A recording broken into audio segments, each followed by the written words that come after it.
The parents of DACA recipients also suffered a setback when the Department of Homeland Security said last week it was revoking a similar program aimed at protecting them, known as DAPA.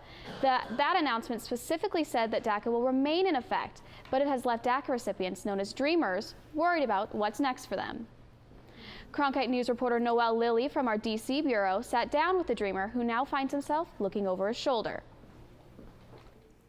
When the memo came out last week revoking DAPA, DACA recipients were encouraged by one line in the memo that said that DACA would remain in effect.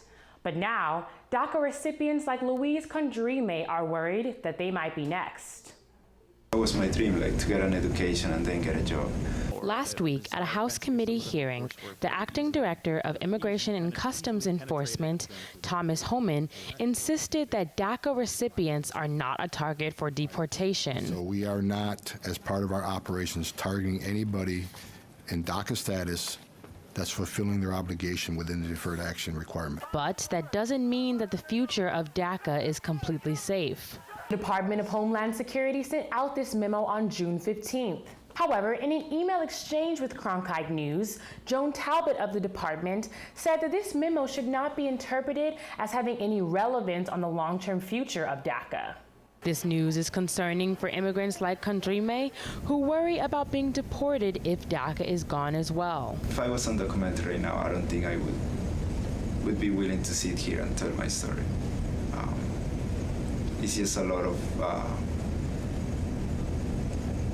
there is basically just no protection for me at all. When asked about DACA, spokesman for the Federation for American Immigration Reform called it unconstitutional. Our view is that the Trump administration should allow the program to lapse, that as these deferments expire, that they should not be renewed, and we certainly shouldn't be approving new applications. But Condrime says that he and other immigrants are just looking for a chance at a better life. People will continue to risk their lives to come here for better opportunities, not only for themselves, but for their families.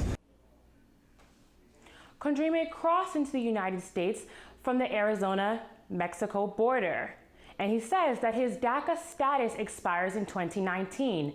For now, the U.S. Department of Homeland Security says that DACA will remain in consideration.